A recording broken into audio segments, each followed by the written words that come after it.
If you missed our Making Meaning lesson on polar bears by Mark Newman, here's a uploaded version on YouTube. And the reading strategy we're going to be doing is wondering and questioning.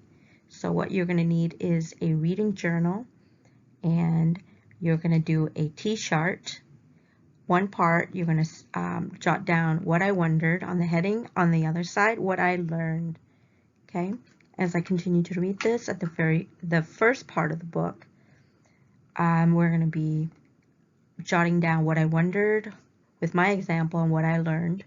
Towards the last part, you're going to have a chance to pause the video and then jot down your own wondered and what I learned.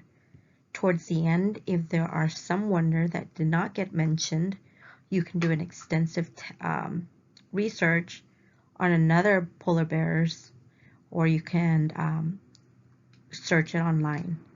All right. Polar Bears by Mark Newman.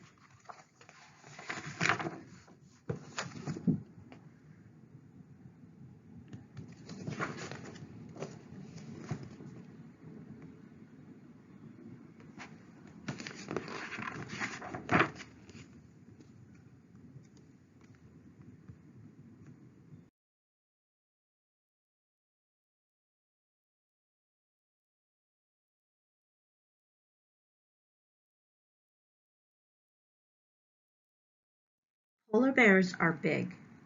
The polar bear is the biggest bear in the world. They're even bigger than the Kodak brown bear. A giant male polar bear can weigh 1,700 pounds. That's about as heavy as a small car. Females usually weigh less than males. One polar bear was said to weigh 2,200 pounds. That's more than a ton of bear.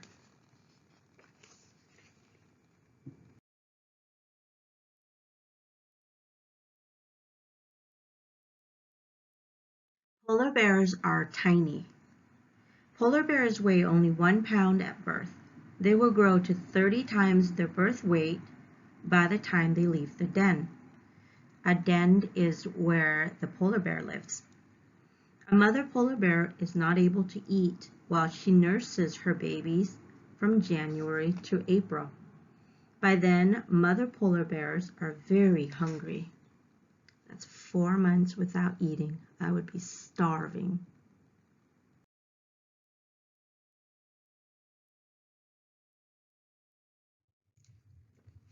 Polar bears are twins.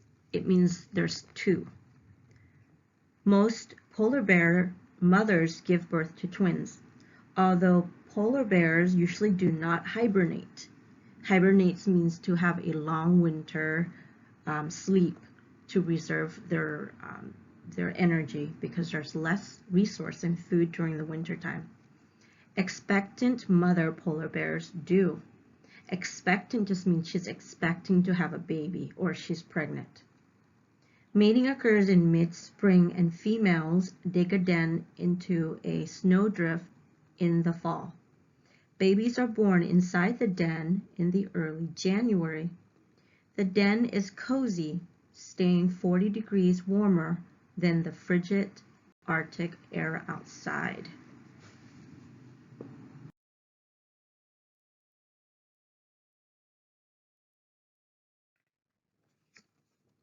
Polar bears struggle. So struggle just means that they're having a hard time. Baby polar bears will stay with their mother for over 2 years as she teaches them all the skills they will need to make into the adulthood. But being a bear is not easy. 3 out of 4 do not survive to see their 3rd birthday.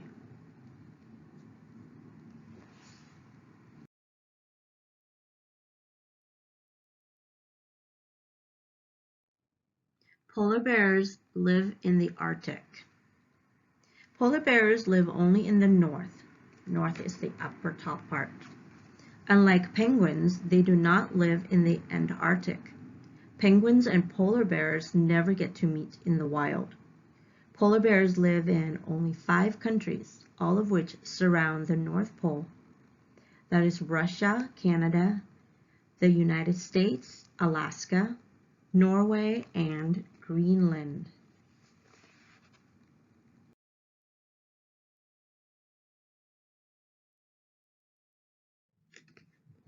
Polar bears are not really white.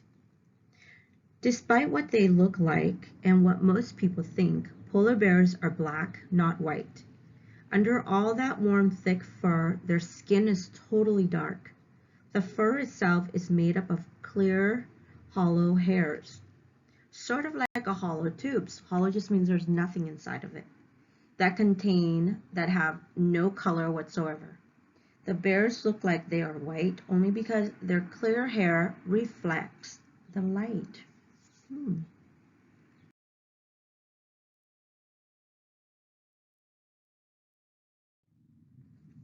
Polar bears are patient.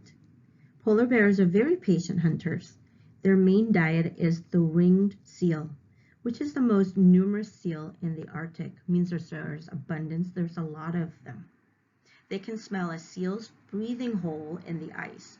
Then they wait silently until the seal surfaces at that particular hole. Surfaces just means that when they come up. This can take a very long time since each seal has 10 or even 15 different holes to choose from. Sooner or later, the seal returns and the giant bear grabs him.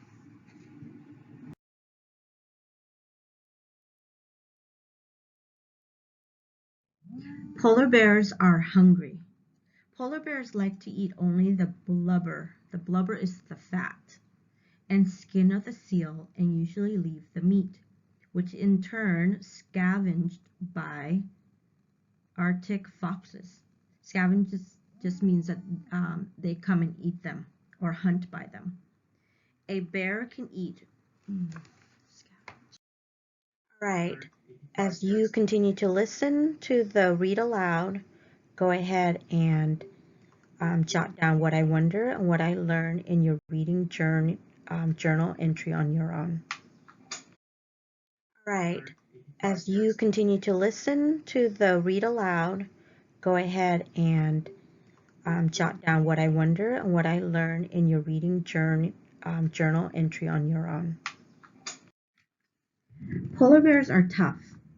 Polar bears are masters when it comes to enduring blizzards and cold weather. They have lots of warm fur, even on the bottoms of their feet. But equally important is their 4-inch layer of blubber. With this combination of fur and blubber, almost no heat escapes from their body, even when the Arctic temperature drops to minus 50 degrees Fahrenheit. A polar bear's body temperature stays at a steady 98.6 degrees, the same as ours. Their compact ears, compact just means that they're small, and very short tail further prevent the heat loss. Just remember you can pause the video so that you can continue to jot down your what I wondered and what I learned. Polar bears are fast. No other four-legged animal can swim as fast as the polar bear. They swim at a rate of 6 miles per hour. That's quite a bit faster than they generally walk. They can do this because of their dinner plate-sized front paws, which are webbed and work like paddles. Webbed just means that they have attached skins between their fingers or their paws so that the water doesn't escape, and that can help them paddle with force. They use their hind legs only to steer. To steer just means to gear toward the direction they want to go to. Their great swimming ability gives them their Latin name, Ursus maritimus, which means sea bear. They are also good divers and can see well underwater.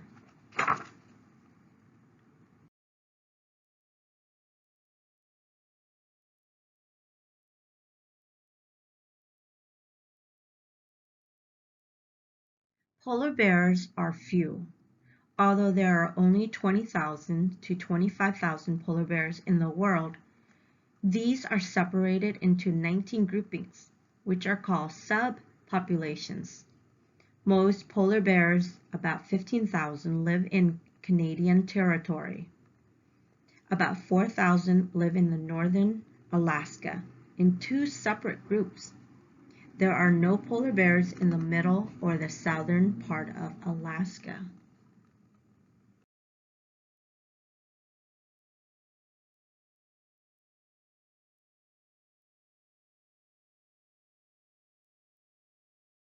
Polar bears are endangered. Endangered or in just means within, so it's within endangered. For tens of thousands of years, polar bears are the undisputed rulers of the far north. Undisputed means just no question. They are for sure the fiercest rulers for the far north. But now their existence is in jeopardy. Climate change is their single greatest threat. When the sea ice breaks up and melts earlier and earlier each spring, the bears find it increasingly difficult or impossible to catch seals. The result has been that in certain regions, fewer baby bears are surviving since their mothers are not as well nourished.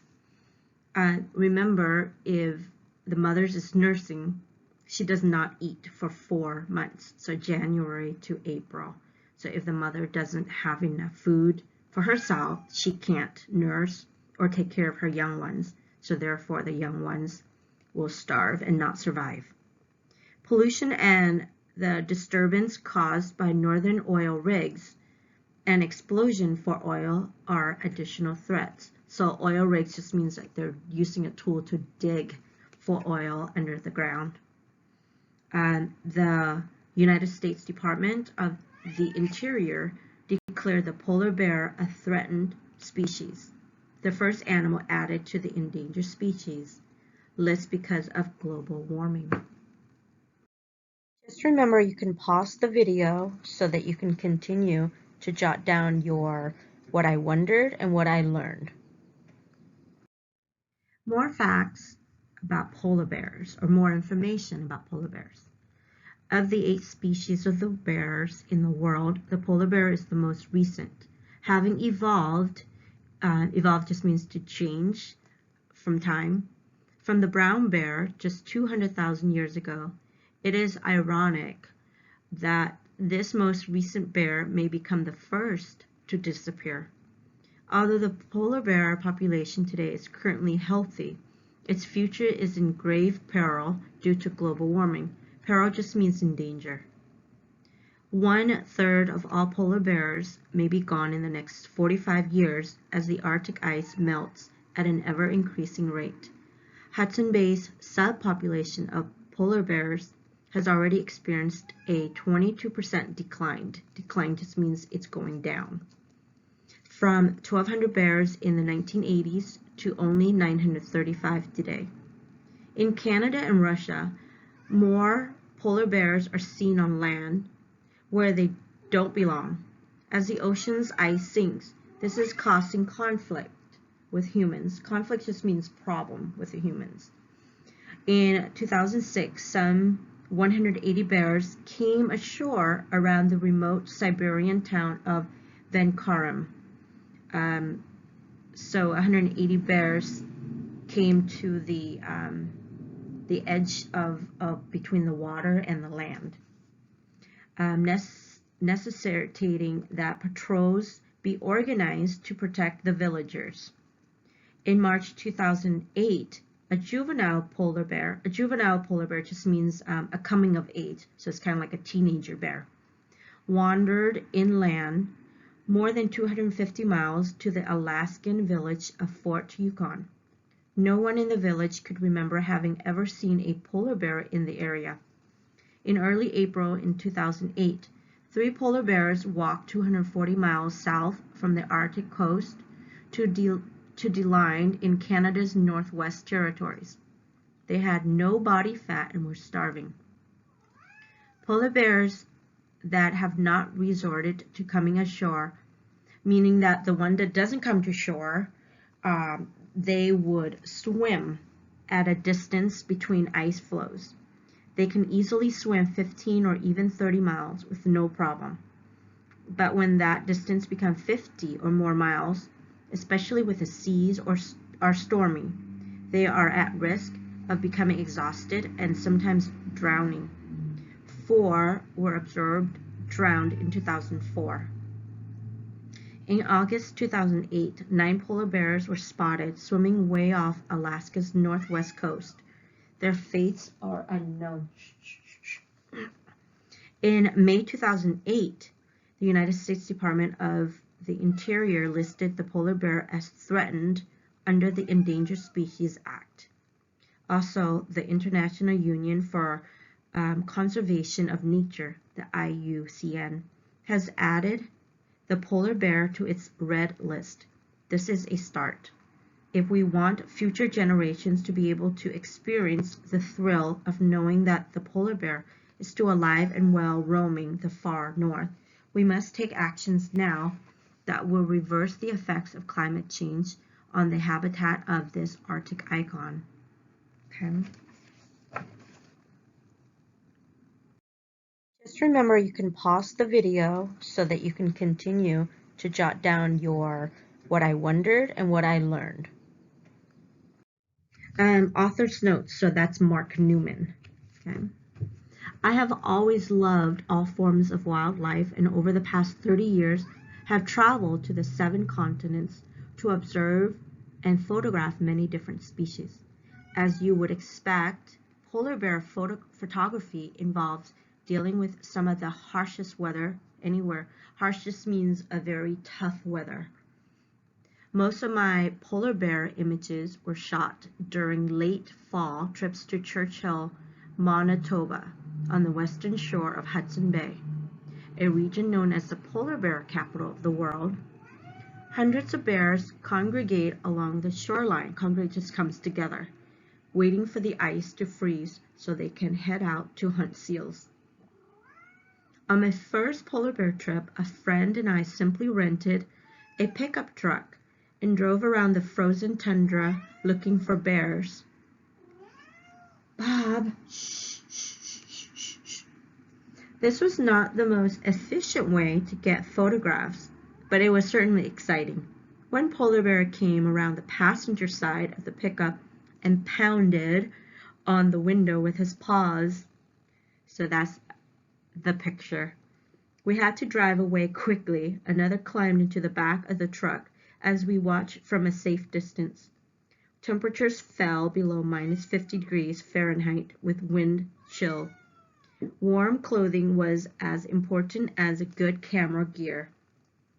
I never could keep my fingers warm, and they often became so numb that I couldn't feel the shutter release button. On a subsequent visit, I went the traditional route and utilized the safe and comfortable tundra buggy from which to take pictures.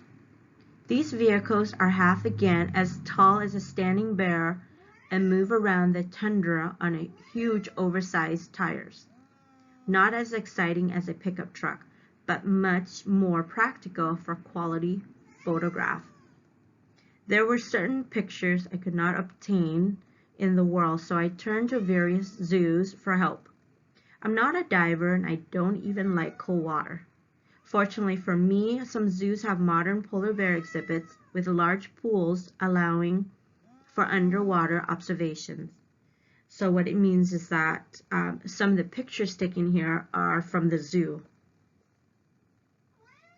And the bears don't play in the water all day, but after repeated visits to multiple zoos, I was able to obtain some excellent underwater imagery.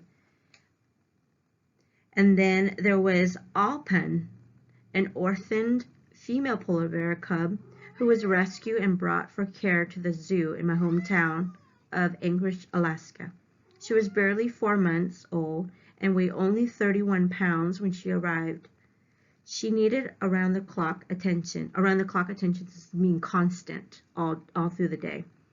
But the small zoo didn't have enough professional staff for this at the time, so volunteers watched the little bear during that daytime. I spent several memorable days as a volunteer keeper, playing with the cub and at the same time taking advantage of a photo opportunity. I hope you enjoy seeing these photos as much as I enjoy taking them. That was interesting facts. And the sound that you keep on hearing is Bob. He wants to get out. Can you just wait, please? I'm reading. And when I was reading, I picked you up and you didn't want to come in here and you couldn't stay still. See, look. Pretty interesting facts. Okay, we're going to do some Googling of his journey, and definitely I want to show you the picture of the tundra buggy that he rented and the size.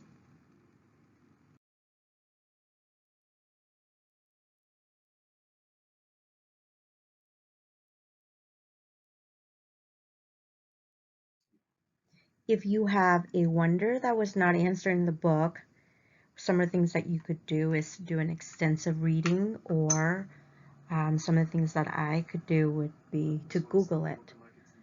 One of my example would be towards the end of the author's notes. It talks about a tundra buggy. So what I did was I just Google, and here's the image. Last, before I go, I wonder if there was a bear joke. So I found one that says, what do polar bears like to eat? A burritos. That's all, guys.